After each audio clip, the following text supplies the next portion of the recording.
Habib Rizik pastikan Capres Jokowi di 2024 bakal dilibas. HRS punya jadi variabel penting untuk kotel efeknya itu bukan foto Pak Prabowo yang Anda pasang, tapi foto HRS meskipun Anda mendukung Pak Prabowo gitu kan. Keriuhan yang nggak berkesudahan. Terbukti setelah hari ini dinyatakan bebas secara bersyarat, Rizik Syihab langsung ngegas. Indonesia ini darurat kebohongan dan kezaliman. Artinya ini jelas bahwa untuk 2024 Rizik Syihab nggak mungkin berdiam diri. Kayaknya ada yang tersinggung dari satu pihak atau satu institusi, itu merupakan, saya berhusnuzon, itu merupakan bagian dari introspeksi mereka aja gitu. Oh iya, jangan-jangan saya yang dituju gitu loh. Oh iya, jangan-jangan institusi kita ini seperti itu. Jadi bagi kita sebagai umat Islam dan juga sebagai penguat dari para apologet itu dengan bebasnya Habib Rizik, karena bagi mereka Habib Rizik adalah salah satu teladan bagaimana seorang agamawan, yaitu ulama Islam yang sangat konsisten di dalam melakukan pembelaan terhadap Islam. PKS sebagai partai politik tentu, apalagi kita partai Islam, sangat menghormati ulama dan akan terus berjuang, tapi kita tetap sadar bahwa nggak ada suara yang nyasar, nggak ada. Jadi harus kerja keras. Karena itu buat PKS yang penting jaga. Ini saya kira bukan perkara biasa.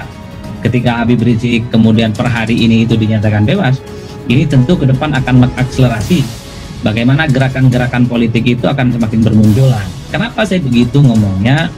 Ini ditanggapi juga oleh mereka soal kebebasan Habib Rizik. Dan saya mendengarkan misalnya salah satu dari podcasternya mengatakan bahwa ini adalah satu keberuntungan, satu hikmah yang baik, satu ya pokoknya satu rahmat.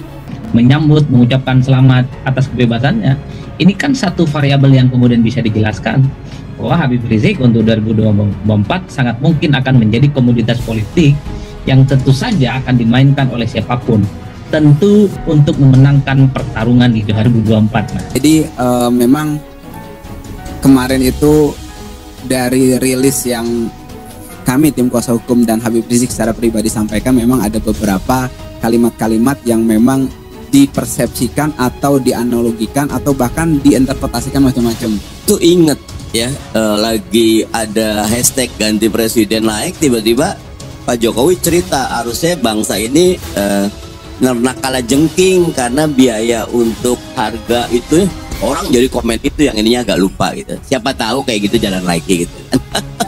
Makanya menarik diskusinya kalau ada Habib Rizik. Maka ketika hampir semua partai politik, hampir semua calon, hampir semua poros mengatakan anti politik identitas, ingin menghilangkan soal polarisasi, kok rasa-rasanya itu agak rumit. Tadi terkait dengan darurat kezaliman, darurat kebohongan. Jadi sebenarnya yang disampaikan beliau ini normal-normal saja, karena beliau hanya menyampaikan ada yang negatif. Di situ semua negatif, kebohongan negatif, kezaliman negatif, korupsi negatif, dan macam-macam segalanya itu negatif. Yang pertama bahagia karena beliau ulama, dan kalau kita lihat konstruksi hukumnya dari 3 itu kan 2 karena ngumpulin massa ya Jis ya. 1 karena kasus Umi itu ya, rumah sakit Umi, dan nggak ada kemaksiatan, nggak ada kezaliman, nggak ada kesalahan kriminal. Kalau variabel-variabel seperti Habib Rizik misalnya, ada Pak Anies Baswedan misalnya, ataupun kelompok-kelompok yang mengklaim paling NKRI sekalipun, itu akan mewarnai di 2024. Satu komando Imam Besar Habib Rizik Syihab, dan juga siapa, kemudian tendensi-tendensi apa kita masih belum berkomentar, ingin berkomentar atau menanggapi, akan tetapi kemungkinan itu ada atau tidak, pasti ada kemungkinan. Sejak 2016 saya sudah pernah ngomong di New Mandala Journal ya saya, bahwa beliau itu akan menjadi undisputed political leaders di dalam bukan dalam secara formal partai politik. PDIP akan berhadap-hadapan. Bagi saya ini bukan seakan-akan, pasti akan berhadap-hadapan. Kalau itu menaruh Ganjar jadi berhadapan-hadapan ya? Iya, emang kan Ganjar PDI Perjuangan, Mbak. Iya. Jadi nggak berhadapan-hadapan dong. Lo berhadapan-hadapan dong. Minimal nggak. Itu manis untuk dilihat di permukaan, Bang Effendi. Api 2024 menuju jalan panjang, saya kira gemuruhnya sudah dimulai per hari ini.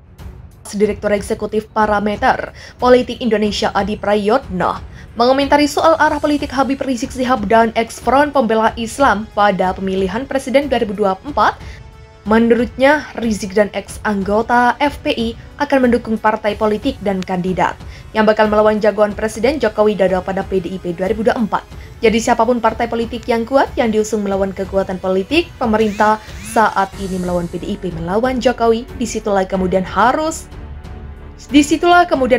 dan ex-FPI akan bergabung, demikian kata Adi dalam sebuah diskusi di kawasan Pancoran, Jakarta Selatan. Adi mengatakan dirinya menyampaikan hal tersebut bukan tanpa dasar, sebab setelah keluar dari penjara, HRS mengeluarkan statement soal darurat kebohongan dan kezaliman itu nuansa politik yang sederhana bahwa pemerintah yang berkuasa saat ini adalah sangat darurat tentang kedustaan dan kezalimannya.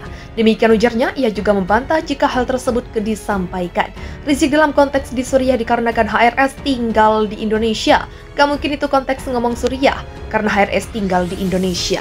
Demikian ungkap Adi. Karena itu Adi menegaskan, siapapun partai politik yang akan berhadap-hadapan dengan Jokowi dan PDIP dipastikan bakal didukung HRS dan ex-anggota FPI. Makanya saya lihat ini siapapun partai politik yang nantinya akan berhadapan dengan jagoan Jokowi, jagoan PDIP, jagoan pemerintah, sangat potensial akan didukung oleh HRS dan ex-FPI. Demikian ucap Adi.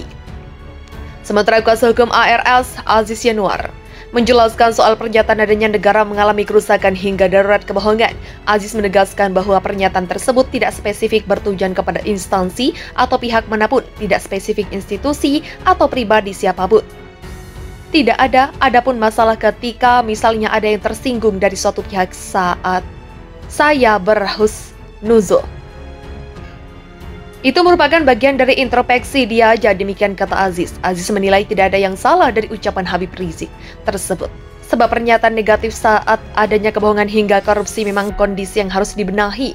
Karena itu narasi yang dibangun dan diajak Habib Rizik tetap menegaskan revolusi akhlak, posisinya tetap konsisten amar ma'ruf nahi munkar. Tetap resolusi akhlak, sebenarnya tidak ada yang dikhususkan itu darurat kebohongan. Di negeri mana itu nggak ada apa di negeri ini atau di negeri mana itu tidak ada, demikian itu ujarnya.